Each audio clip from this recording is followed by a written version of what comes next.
నమస్తే అండి. Welcome to moms world Chandu. First time video చూస్తున్నట్లయితే ఛానల్‌ని సబ్స్క్రైబ్ చేసుకోండి. వీడియో నచ్చితే లైక్ చేసి మీ అభిప్రాయాన్ని కామెంట్ చేయండి. మహిషాసురుని సంహారం అసురజాతి సహించలేకపోయింది. శుంభ నిశుంభులు తమ తపస్సుతో బ్రహ్మదేవుణ్ణి ప్రసన్నం చేసుకొని వరం పొందారు. మేము దేవతలు, గంధర్వులు, యక్షులు, రాక్షసులు ఎవ్వరి చేతిలో కూడా చనిపోకూడదు. కేవలం ఒక స్త్రీ మాత్రమే మమ్మల్ని సంహరించాలి. వారు ఆ వరాన్ని శక్తిగా భావించి ఎంతో అహంకారంతో పొంగిపోయారు. ఇంద్రుని సింహాసనాన్ని ఆక్రమించి అమృతం, వజ్రాయుధం వంటి దివ్య వస్తువుల్ని లాక్కున్నారు. పరాజయం పొందిన దేవతలు హిమవంతుని దగ్గరికి చేరుకున్నారు. పార్వతీదేవిని ఎంతగానో ఆరాధించారు. శ్లోకం ఫలితంగా పార్వతీదేవి శరీరం నుండి ఒక ప్రశాంతమైన కాంతి వెలువడింది. ఆ కాంతి నుండి అంబికాదేవి అవతరించింది. సూర్యుని కంటే ప్రకాశవంతంగాను, చంద్రుని కంటే చల్లగా, అగ్ని కంటే భయంకరంగా ఉంది ఆమె. శుంభ నిశుంభ దూతలు దేవిని చూసి ఆశ్చర్యానికి లోనయ్యారు.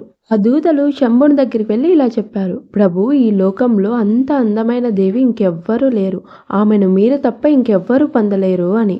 అప్పుడు శంభుడు ఎంతో అహంకారంతో ఆ దూతలకి ఇలా చెప్పాడు: మేము సమస్త విశ్వాధిపతులం. మమ్మల్ని వివాహం చేసుకోవడం నీకెంతో గౌరవం. మా ఆజ్ఞను పాటించు.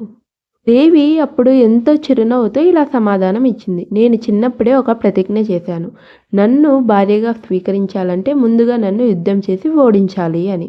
ఆ మాటలకి ఎంతో కోపానికి లోనయ్యారు శంభు నిశుంభులు. తమ దళపతులైన చండాముచుండలను దాడికి పంపారు. అప్పుడు దేవి తన మృకుంటి నుండి ఒక రూపాన్ని సృష్టించింది. ఆమె కాళికాదేవి. కాళికాదేవి రక్తం తాగి చండాముచుండలను సంహరించింది. ఇప్పుడు దేవతలు ఎంతగానో సంతోషించి అమ్మవారిని చాముండేశ్వరి అని ఆరాధించారు.